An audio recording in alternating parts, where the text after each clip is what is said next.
আসসালামু আলাইকুম ওয়া রাহমাতুল্লাহি ওয়া বারাকাতুহু। আলহামদুলিল্লাহি রাব্বিল আলামিন ওয়া সালাতু ওয়া সালামু আলা আশরাফিল আমবিয়াই ওয়াল মুরসালিন নবিয়িনা ওয়া রাসূলিনা মুহাম্মদ ইবনে আবদুল্লাহি ওয়া আলা আলিহি ওয়া সাহবিহি আজমাইন, আম্মা বা'দ। ফাকাদ ক্বালা আল্লাহু তাবারাকা ওয়া তাআলা ফি কালামিহিল মাজিদ ওয়া ফুরকানিহিল হামিদ। আউযু বিল্লাহি মিনাশ শাইতানির রাজীম। ফাসআলু আহলা যিকরি ইন কুনতুম লা তা'লামুন।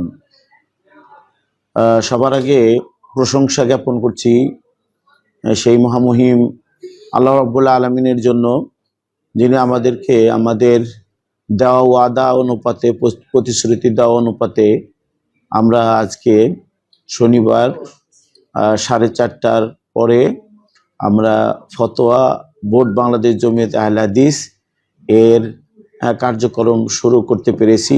শুরু করার জন্য রব্বুল আলামিন তৌফিক দিয়েছেন, এই জন্য তার যাবতীয় প্রশংসা, আলহামদুলিল্লাহ। অতঃপর সালাত এবং সালাম বর্ষিত হোক আমাদের প্রিয় নবী, প্রিয় রাসূল মুহাম্মদ বিন আবদুল্লাহ এর উপরে, যিনি তার উপরে অর্পিত দায়িত্ব পালন করে গেছেন এবং উম্মাদকে সৎপথের, সঠিক পথের উপরে রেখে গেছেন। এই প্রিয় নবী, প্রিয় রাসূল মুহাম্মদ বিন আবদুল্লাহ এর উপরে সালাত সালাম বর্ষিত হোক, সাল্লাল্লাহু আলাইহি ওয়াসাল্লাম। অতঃপর কাছের ও দূরের এবং বাংলাদেশ থেকে, বাংলাদেশের বাইরে থেকে যারা আমাদেরকে দেখছেন এই লাইভ অনুষ্ঠান, আপনাদেরকে আন্তরিক অভিনন্দন জানাচ্ছি এবং শুভেচ্ছা জানাচ্ছি। আমাদের এই অনুষ্ঠান দেখার কারণে, এর সাথে সাথ দেওয়ার কারণে আপনাদেরকে মোবারকবাদ জানাই, ধন্যবাদ জানাই।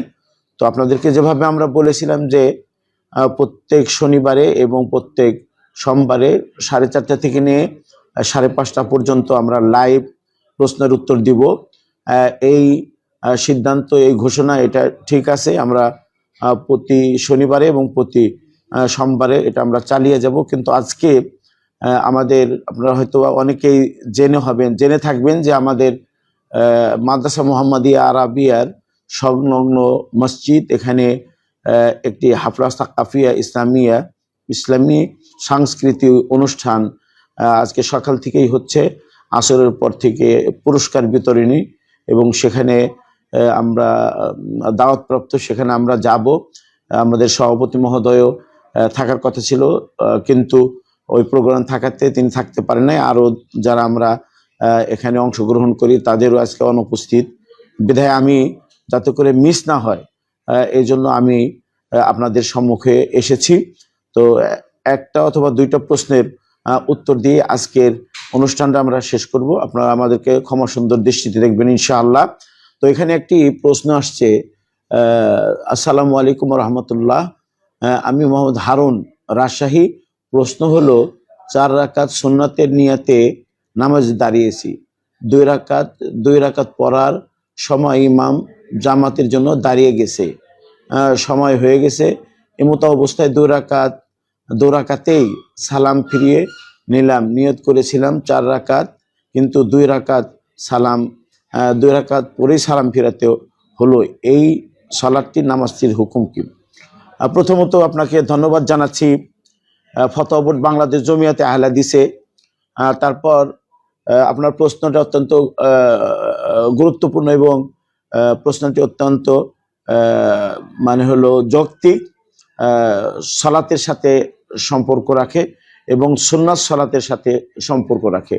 আসলে প্রথমত আপনাকে আমরা বলতে চাই যে সুন্নাত সালাত পড়ার পদ্ধতি হলো 2 রাকাত করে পড়বে। রাসূল সাল্লাল্লাহু আলাইহি ওয়াসাল্লাম হাদিসের মধ্যে বলেছেন যে সালাতুল লাইলি ওয়ান নাহারে মাসনা মাসনা, দিনের এবং রাতের সালাত 2 রাকাত করে পড়তে হয়। যদিও কেউ 4 রাকাতের কথা বলেছেন সুন্নাতের, কিন্তু আসল হলো, সুন্নাত হলো যে এই হাদিসের ভিত্তিতে রাতের এবং দিনের সুন্নাত নামাজগুলো 2 রাকাত করে পড়ে তাশাহুদ করে সালাম ফিরাতে হয়। আপনি 4 রাকাতের নিয়াত করেছিলেন, এটা হয়তো বা আপনার এই ফতোয়াটি না জানা থাকার কারণে। আসলে ফতোয়া হলো যে সুন্নাত নামাজগুলো 2 রাকাত করে পড়তে হবে, এটাই নিয়ম। তো আপনি যে কাজটি করেছেন সেটা হলো যে 4 রাকাতে নিয়াত করেছিলেন, 2 রাকাত পরে পড়ার পরে ইমাম নামাজে দাঁড়িয়ে গেছে, ইমামতিতে দাঁড়িয়ে গেছে, সময় হয়ে যাওয়ার কারণে এখানে আপনি 2 রাকাত পড়ে সালাম ফিরিয়ে দিয়েছেন। তো আপনার এই সালাত 2 রাকাত যেটা পড়েছেন সেটা এভাবে বিশুদ্ধ হবে। নিয়তের পরিবর্তন জায়েজ আছে, পরিবর্তন করা যায়, সেটা সালাতটা সহি হবে, বিশুদ্ধ হবে। তো এরপর থেকে আপনাদেরকে আমরা বলবো যে সুন্নত সালাত যখন আপনারা আদা করবেন 2 রাকাতের নিয়াত করবেন। আর নিয়াত তো এটা মাহলুল কালব, অন্তরের মাহলুল কালব মানে অন্তরে নিয়াতের স্থান। এখান থেকে নিয়াত করতে হয়, সংকল্প এবং দৃঢ় এরাদা, ইচ্ছা, এভাবে করতে হয়।